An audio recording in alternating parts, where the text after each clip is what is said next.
Facebook, YouTube, itu semuanya dapat diberkati Tuhan. Terima kasih Tuhan Yesus. Dan mari sama-sama kita berdoa. Kita masuk dalam jam-jam. Haleluya. Bapak, terima kasih Tuhan Yesus. Kami sangat bersyukur Bapa, di pagi hari ini kami kembali datang kepada Kau Tuhan. Di tempat ini kami ingin satu tujuan, yaitu menyenangkan hati Tuhan.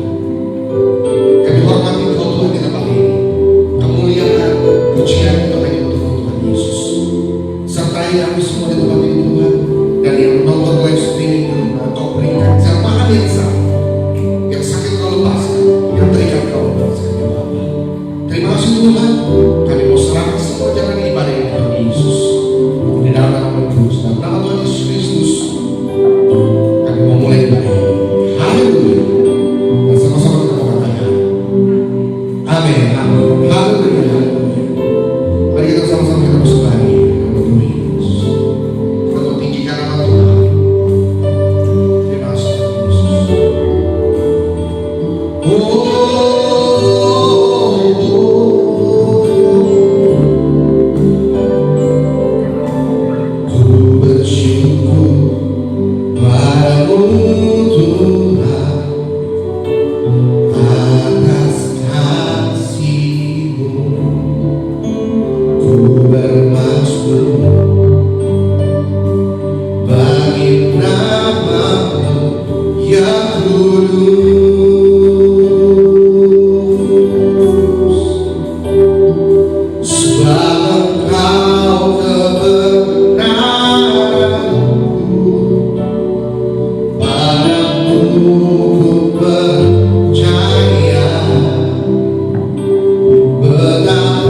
Ku punya Tuhan yang besar, yang dan sanggup menggenapi imanku, sepakat percaya kuasanya. Kami terima Tuhan kemenangan dan sekali lagi katakan, kami punya Allah yang besar. Aku punya Tuhan yang besar, yang menjadi dan sanggup menggenapi imanku, sepakat percaya kuasanya. Ku terima sekarang kemenangan darimu. Lagi katakan, aku punya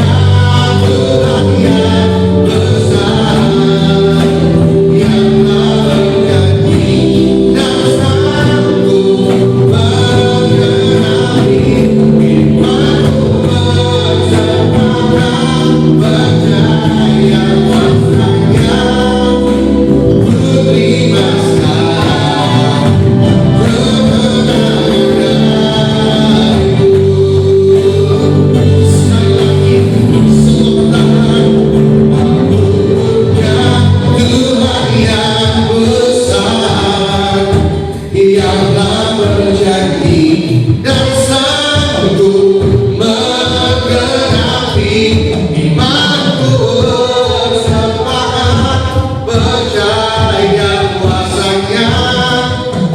Ku terima sekarang kemenangan darimu. Sekali lagi, semua katakan,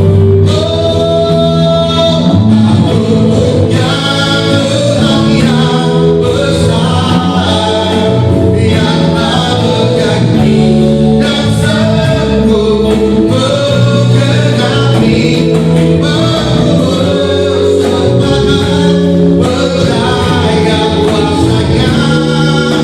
Ku terima sekarang kemenangan darimu. Aku punya Tuhan yang besar, yang menjadi dan sanggup menggenapi imanku, sepakat percaya kuasanya. Ku terima sekarang kemenangan darimu. Lagi katakan, sekali lagi semua, aku punya Tuhan yang besar, yang menjadi dan sanggup menggenapi imanku, sepakat percaya kuasanya. Ku terima sekarang kemenangan darimu. Ku terima sekarang kemenangan darimu. Ku terima sekarang kemenangan darimu. Haleluya, haleluya.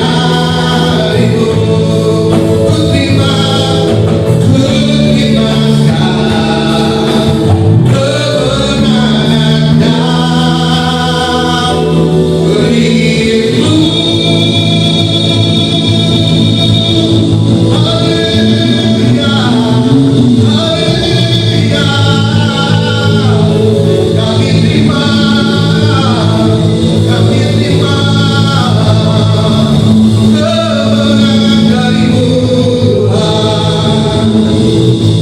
Terima kasih Tuhan Yesus, terima kasih Bapa. Kami terima kemenangan daripada Tuhan Yesus di hidup kami. Siapapun kami di tempat ini, siapapun yang menonton live streaming Tuhan Yesus, sekali lagi Kau jaga Tuhan, Kau jaga ya Bapa. Yang sakit Kau sembuhkan, yang terikat Kau lepaskan Tuhan Yesus. Terima kasih Bapa. Biarlah semua ini kemuliaan hanya bagi nama Tuhan Yesus, kehormatan hanya bagi Bapa. Dan Tuhan, kami mau menyerahkan hati Tuhan Yesus melalui pujian firman kami. Terima kasih Bapa. Dan sekali lagi Tuhan Yesus, pimpin ibadah ini awal, pertengahan hingga akhir, sehingga kami dapat berjumpa dengan Kau Tuhan. Bukan menjadi ibadah online biasa, tetapi kami mengalami perjumpaan dengan Kau Tuhan Yesus. Terima kasih ya Bapa. Semua semua ini kami serahkan di dalam nama Yesus. Dalam nama Tuhan Yesus Kristus, sama-sama kita mengatakan amin. Haleluya. Kasih yang puji Tuhan. Yuk.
terima kasih Bapa.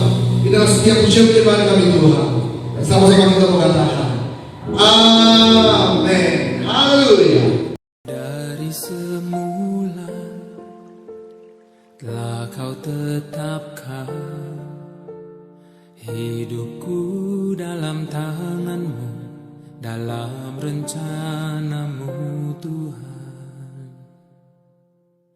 Rencana indah telah kau siapkan bagi masa depanku yang penuh harapan.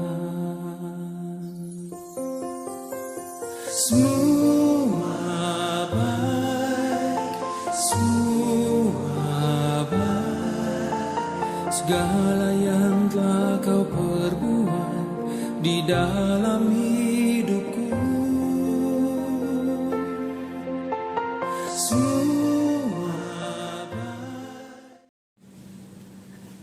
Ya, puji Tuhan, salam. Selamat pagi Bapak Ibu Saudara yang dikasih oleh Tuhan. Kembali bertemu dengan saya David Ari.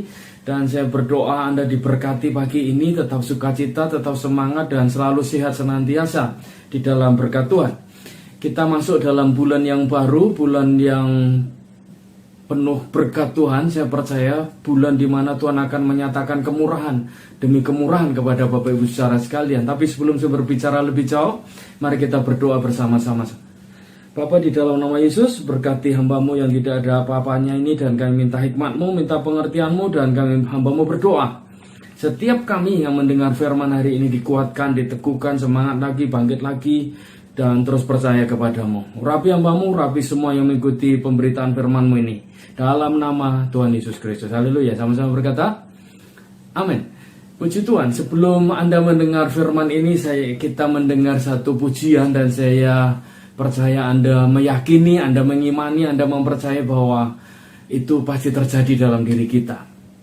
Pujiannya berkata seperti ini, tadi Anda sudah dengar juga.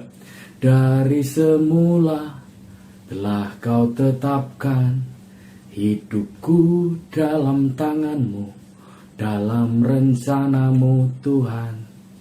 Rencana indah telah kau tetapkan bagi masa depanku yang penuh harapan. Semua baik, semua baik, apa yang telah kau perbuat di dalam hidupku. Semua baik, sungguh teramat baik. Kau jadikan hidupku berarti. Pujian yang sangat berbicara kepada saya, Bapak Ibu Saudara. Karena kalau bukan karena kebaikan Tuhan, kalau bukan rencananya yang indah menetapkan saya jadi hambanya, saya nggak akan berdiri hari ini. Dan saya tahu Dia tetap baik, Dia Tuhan yang baik. Bapak bisa dikasih oleh Tuhan, kalau saya hari ini berdiri, tetap tersenyum, tetap sukacita, tetap semangat, karena saya tahu semua yang dikerjakannya pasti baik adanya. Hari Kamis yang lalu, saya menerima pesan WA Bapak Ibu Saudara dari satu klinik di mana beberapa hari sebelumnya saya memeriksakan diri saya untuk tes PCR. Lalu Kamis siang itu saya mendapatkan pesan WA dari klinik tersebut berbentuk sertifikat, itu semacam hasil tes PCR. Lalu di dalam pesan itu, dalam hasil tes PCR itu, di bagian bawah ada tulisan yang menyatakan bahwa saya positif terpapar COVID-19. Cukup mengejutkan, ya, walaupun saya tahu bahwa semuanya pasti ada dalam rencana Tuhan, tapi cukup shock juga saya. Karena beberapa kawan saya kuatkan, beberapa kawan saya doakan, beberapa mengalami kesembuhan dan pemulihan setelah isolasi mandiri, tapi berikutnya saya yang kena. Tapi dari situlah saya hari ini, pagi ini, berarti dari Kamis, Jumat, Sabtu, Minggu ini hari keempat saya isolasi mandiri, saya tetap ada di rumah dalam pengawasan Satgas Covid dan juga Pak RT di lingkungan saya. Saya tetap percaya bahwa dia tetap baik dari semula. Dan sampai selanjutnya dia tetap Tuhan yang baik. Jadi karena itu pagi ini dengan hati saya, dengan kerendahan hati saya, izinkan saya berbagi sharing firman Tuhan kepada Bapak Ibu saudara. Karena saya tahu bahwa perkataan iman saya, perkataan keyakinan saya ini akan menghasilkan sesuatu yang membangkitkan pemulihan, kesembuhan sehingga imun tubuh saya naik dan saya mengalami pemulihan di dalam Tuhan. Nah, sharing saya pagi ini dari 1 Raja-Raja pasal yang kelima ayat pertama sampai yang ke-27. Saya tidak akan baca semuanya, tapi saya cukup bacakan garis besarnya. Pada intinya perikop ini, bagian Alkitab ini menceritakan bagaimana seorang panglima Aram yang bernama Naaman sedang sakit kusta. Dan pada saat itu penyakitnya itu belum ada obatnya, belum bisa disembuhkan dan tidak mengerti bagaimana caranya. Lalu segala sesuatu yang terjadi dalam hidup kita harus kita percaya bahwa tidak ada yang kebetulan. Begini Bapak Saudara, kenapa saya berbicara tidak ada yang kebetulan? Dalam Alkitab di 1 Raja-Raja 5 ini diceritakan bagaimana ketika pada satu saat orang-orang Aram itu pernah keluar bergerombolan, lalu mereka membawa tawanan seorang gadis Israel. Lalu gadis Israel itu menjadi pembantunya istrinya Naaman ini. Lalu di dalam ayat 1, ayat 2, dan ayat 3 diceritakan bagaimana bahwa Naaman sakit, lalu dia butuh kesembuhan. Nah, gadis tawanan ini yang memberikan saran, yang memberikan masukan kepada Naaman dan menceritakan bahwa di Israel ada seorang nabi Tuhan yang bisa menyembuhkan. Saya percaya kalau Tuanku ke sana maka Tuanku akan mendapat kesembuhan. Lalu mendengar saran gadis kecil itu, Panglima Naaman ini menghadap Raja Aram, lalu singkat cerita Raja Aram menuliskan surat, lalu membawakan dia persembahan, lalu surat kepada Raja Israel di mana Elisa tinggal. Lalu sampai di tempatnya Raja Israel itu, bahkan Raja Israel itu sempat salah mengerti, dipikir ini jebakan dan menantang perang. Tapi pada akhirnya kita akan melihat bagaimana bahwa Naaman ini mengalami kesembuhan dari Tuhan. Nah, sharing saya pagi ini judulnya adalah kerendahan hati yang membawa pemulihan. Mari sama-sama berkata, kerendahan hati yang membawa pemulihan. Artinya apa? Kalau saya rendah hati, Tuhan pulihkan saya. Kalau Bapak Ibu secara rendah hati, Bapak Ibu secara dipulihkan juga oleh Tuhan. Karena perikop ayat ini banyak sekali dalam perikop ini, jadi saya akan singkat-singkat saja, tapi pada intinya dari kisah kerendahan hati yang membawa pemulihan ini kita akan belajar dari suatu tokoh yang namanya Naaman. Sekali lagi sama-sama katakan Naaman. Naaman seorang panglima, dia pahlawan perang Aram, dia pernah membawa banyak kemenangan untuk Raja Aram, sehingga ketika dia sakit dan menghadap Raja Aram mengizinkannya untuk dia berangkat ke Israel dan mengalami kesembuhan. Kita akan belajar yang pertama dari Naaman ini apa? Sehingga dia yang bukan orang percaya, dia yang bukan orang pilihan, dia yang bukan orang Israel bisa mengalami mujizat dari sakit kustanya ketika dia selesai mandi di sungai Yordan 7 kali. Kita akan melihat di ayat yang kedua dan ayat yang ketiga dari kitab 1 Raja-Raja pasal 5 ini. Saya akan bacakan dengan cepat. Orang Aram pernah keluar bergerombolan dan membawa tertawan seorang anak perempuan dari negeri Israel. Ia menjadi pelayan pada istri Naaman. Lalu dia memberikan saran kepada Naaman, sekiranya panglima menghadap nabi yang di Samaria itu, maka nabi itu akan menyembuhkan penyakit Tuanku. Pelajaran pertama yang saya ingin bagikan pagi ini, supaya kita mengalami pemulihan, supaya kita mengalami terobosan, supaya kita mengalami bahwa pada bulan ini mungkin Anda terpuruk, mungkin Anda lemah dalam posisi yang paling bawah sekali, paling sulit sekalipun, Tuhan akan menolongmu adalah kerendahan hati untuk bisa mendengar saran dari orang lain. Gadis ini bukan siapa-siapa, dia hanya seorang tawanan dan dia menjadi pembantu istrinya. Tapi Naaman mendengarkannya. Pelajaran yang indah sekali. Naaman bukan orang biasa, dia seorang perwira yang memiliki bawahan. Tapi begitu gadis ini berkata bahwa kalau Tuanku mau menghadap nabi itu, saya percaya bahwa nabi itu akan menyembuhkan penyakit Tuanku. Kita bisa belajar dari Naaman pagi ini bahwa dia begitu rendah hati menerima saran orang lain. Pelajaran pertama yang perlu kita belajar pagi ini untuk kita mengalami pemulihan dari Tuhan adalah mari kita rendah hati menerima masukan, rendah hati menerima saran, rendah hati untuk kita menerima pendapat orang lain yang mungkin menurut kita di bawah kita dan tidak lebih pandai dari kita, tidak lebih pengalaman dari kita. Tapi itulah kerendahan hati. Kerendahan hati itu artinya kita bisa menerima pendapat orang lain walaupun orang itu ada di bawah kita. Dan saya percaya bahwa hari ini pun saya juga perlu belajar rendah hati. Dan saya bisa tetap berkata kepada Tuhan bahwa dari semula dan untuk selanjutnya rencana Tuhan itu adalah rencana yang terbaik. Dan kita bisa berkata bersama-sama hari ini, semua baik. Semua baik, apa yang telah kau perbuat di dalam hidupku. Semua baik, sungguh teramat baik. Kau jadikan hidupku berarti. Itu yang Tuhan mau dalam hidup kita, yang Tuhan rancangkan dari sejak mula dalam diri kita. Anda dan saya dibuat Tuhan berarti.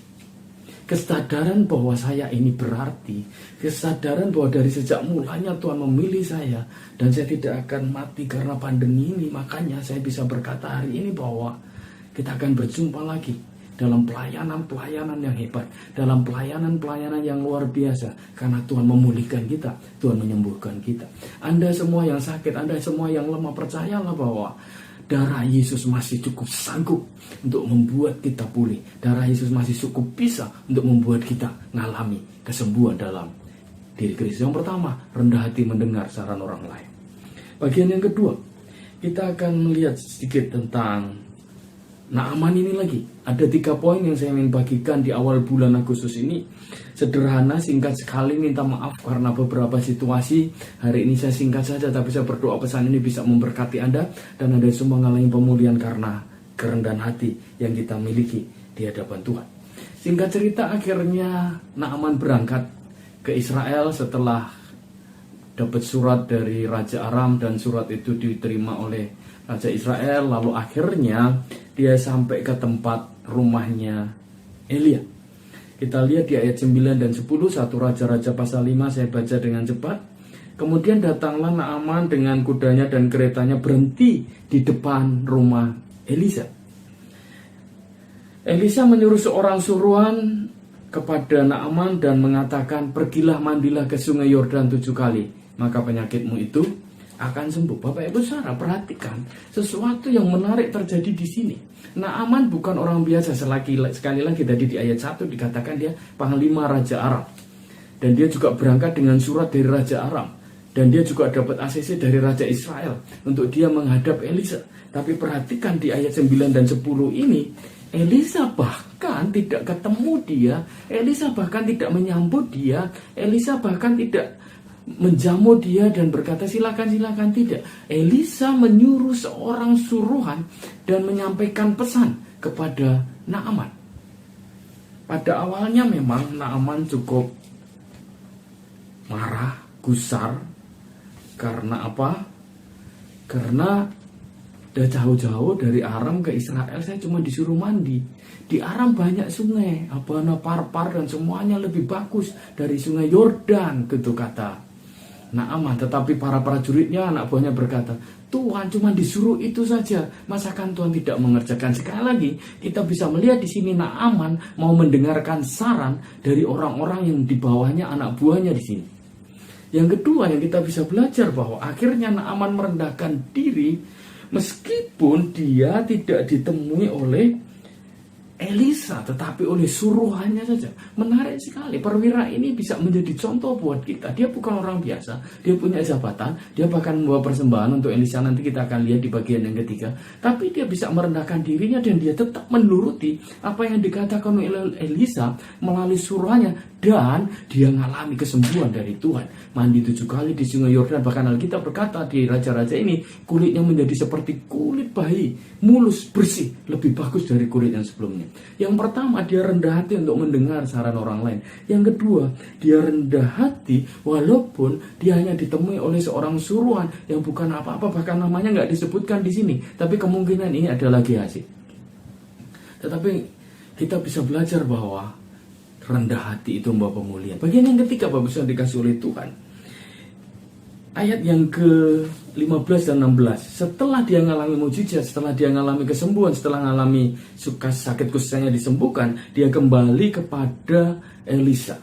Bagian ketiga ini menarik. Dia adalah seorang panglima yang rendah hati, tetap datang dan mengucapkan terima kasih kepada Elisa, walaupun waktu itu juga nggak ketemu dengan Elisa. Ayat yang ke-15-16 berkata begini. 1 Raja-Raja 5. Dia datang dengan seluruh pasukannya kepada abdi Allah dan meminta Elisa menerima persembahannya. Di sini Elisa menemuinya, tapi ada satu statement, satu perkataan yang hari ini cukup menempelak saya, dan saya berdoa hamba-hamba Tuhan yang menyaksikan channel ini pun juga mulai disadarkan. Elisa bilang begini, demi Tuhan yang hidup, yang di hadapannya aku menjadi pelayan, sesungguhnya aku tidak akan menerima apa-apa.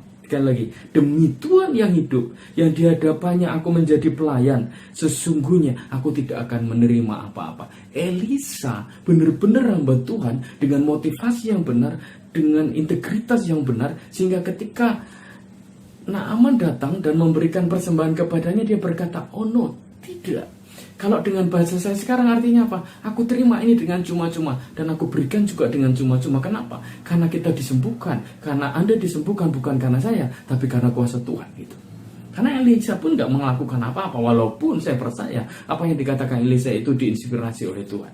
Nah, Bapak Ibu Saudara dikasih oleh Tuhan, dari 3 hal ini kita bisa belajar. Yang pertama, Naaman merendahkan diri mendengar orang lain. Mari pagi ini, di awal bulan ini, kita merenungkan, mari barangkali ada orang-orang yang sudah memberi saran baik kepada kita, tetapi karena mungkin status ekonomi, status pendidikan, status apa semua dalam kehidupannya di bawah kita, kita tidak mau mendengarkan. Marilah dengan rendah hati kita mendengarkan. Yang kedua, walaupun tidak dihargai oleh Elisa, Naaman tetap merendahkan diri. Yang pelajaran kedua buat kita, mari kita tetap rendah hati apapun perlakuan orang kepada diri kita. Yang ketiga, mari kita tetap rendah hati untuk berani mengucapkan terima kasih untuk segala kebaikan yang diberikan orang lain kepada kita. Puji Tuhan, Bapak Ibu dikasih oleh Tuhan. Tetapi ada yang menarik di ayat 19-20 yang saya pikir ini adalah suruhan tadi yang disuruh oleh Elisa. Ketika Elisa menolak, lalu kemudian dia minta tanah sekeledai gitu ya. Nanti Anda baca di 1 Raja-Raja, itu nggak seberapa, itu karena Naaman memaksa, saya percaya. Tapi pada intinya Elisa nggak mau terima apa-apa. Nah, begitu Naaman pergi beserta pasukannya dan semuanya, ternyata Gehazi, hambanya Elisa, mengejar kepada Naaman, menghentikan mereka di jalan dan menceritakan bahwa Naaman ada tamu. Jadi intinya mungkin bukan Naaman, Elisa ada tamu. Lalu Elisa berubah pikiran dan mau menerima itu, dan ya karena memang Naaman niatnya untuk memberikan, akhirnya itu diberikan. Lalu kita bisa melihat di sini bagaimana ketika Gehazi pulang, sebelum masuk ke pintu rumah, Elisa sudah berkata bahwa, kamu dari mana? Gehazi berkata, aku nggak dari mana-mana. Lalu Elisa berkata, bukankah hatiku ikut pergi ketika engkau pergi? Dan dia berkata bahwa penyakit yang dialami Naaman itu akan dialami engkau untuk seterusnya. Dan kita bisa melihat bahwa motivasi hamba Tuhan yang tidak benar itu ada akibatnya. Tapi sebaliknya motivasi hamba Tuhan yang benar juga ada akibatnya. Anda pilih yang mana terserah. Nah, pagi ini kita bisa belajar poin dari Naaman. Intinya adalah kerendahan hati membawa pemulihan, kerendahan hati membawa mujizat, kerendahan hati membawa kesembuhan. Itu yang saya percaya juga terjadi dalam diri saya. Kerendahan hati saya akan membawa kesembuhan buat saya. Kerendahan hati Bapak Ibu Saudara akan membawa pemulihan dalam hidupmu. Kerendahan hati kita di hadapan Tuhan akan membawa kesehatan yang berlimpah-limpah. Kerendahan hati kita di hadapan Tuhan akan membawa pemulihan yang bahkan kita tidak pikir sebelumnya akan terjadi dalam hidup kita. Itu saja sharing saya pagi ini, Bapak Ibu Saudara dikasih oleh Tuhan.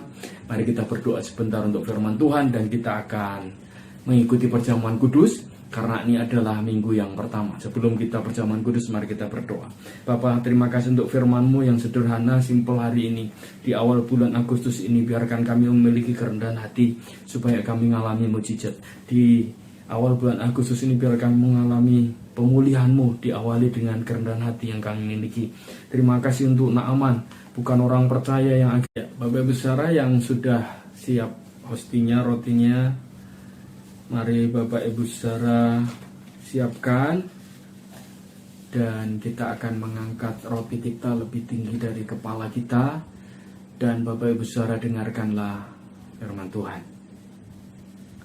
Mari angkat hosti Bapak Ibu Saudara, kemudian lebih tinggi dari kepalamu, dan dengarkan firman Tuhan ini. Sebab apa yang telah kuteruskan kepadamu telah aku terima dan dari Tuhan, yaitu bahwa Tuhan Yesus pada malam waktu ia diserahkan mengambil roti, dan sesudah itu ia mengucap syukur atasnya. Ia memecah-mecahkannya dan berkata, inilah tubuhku yang diserahkan bagi kamu. Perbuatlah ini menjadi peringatan akan aku. Bapak Ibu Saudara dikasih oleh Tuhan, bukankah roti yang ada di tangan kanan kita ini adalah persekutuan kita dengan tubuh Kristus? Mari kita makan bersama-sama dalam nama Tuhan Yesus. Mari sekarang kita angkat cawan kita lebih tinggi dari kepala kita, dengan penghormatan kepada Tuhan. Tetap rendah hati Bapak Ibu Saudara, dan dengarkanlah sekali lagi firman Tuhan. Demikian juga ia mengambil cawan dengan sesudah makan, lalu berkata, cawan ini adalah perjanjian baru yang dimeteraikan oleh darahku. Perbuatlah ini setiap kali kamu meminumnya menjadi peringatan akan aku. Sebab setiap kali kamu makan roti ini dan minum cawan ini, kamu memberitakan kematian Tuhan sampai ia datang. Bapak bisa dikasih oleh Tuhan, bukankah cawan yang ada di tangan kanan kita ini adalah persekutuan kita dengan darah Kristus? Mari kita minum bersama-sama dalam nama Yesus. Dari semula telah kau tetapkan hidupku dalam tangan-Mu, dalam rencana-Mu Tuhan. Rencana indah telah kau siapkan bagi masa depanku yang penuh harapan. Mari sama-sama. Semua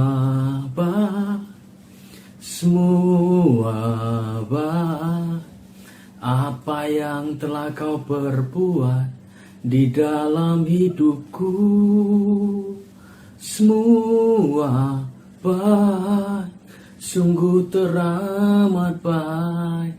Kau jadikan hidupku berarti. Semua baik, apa yang telah kau perbuat di dalam hidupku, semua baik, sungguh teramat baik. Kau jadikan hidupku berarti. Mari angkat tangan semua menyembah. Oralamaya shekarala baba baba karala baba baba. Onarala marala marala marala marala. Verala marala marala marala marala.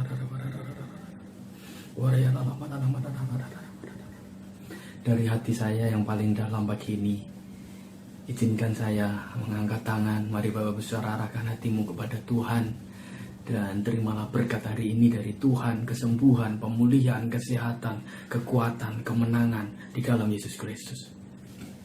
Bapak sudah dikasih oleh Tuhan Yesus Kristus. Terimalah berkat yang limpah dari Allah Bapa di surga, dalam cinta kasih anaknya Tuhan kita Yesus Kristus, dan persekutuan yang manis dengan Roh Kudus menyertai kita dari hari ini sampai Maranatha. Tuhan Yesus datang kali yang kedua, bahkan sampai selama-lamanya. Dalam nama Yesus, semua yang diberkati sama-sama berkata amin. Selamat hari Minggu, Bapak Saudara dikasih oleh Tuhan.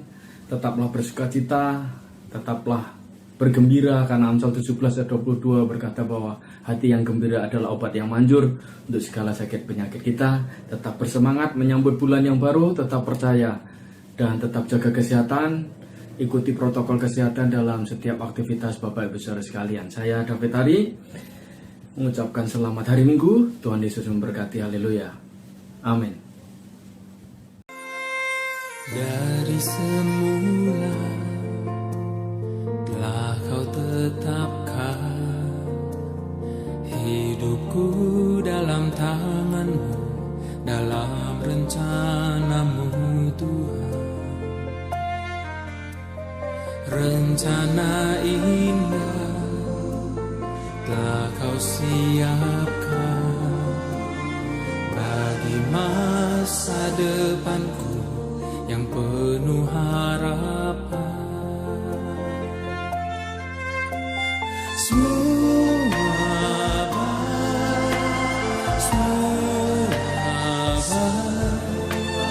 segala yang telah kau perbuat di dalam hidup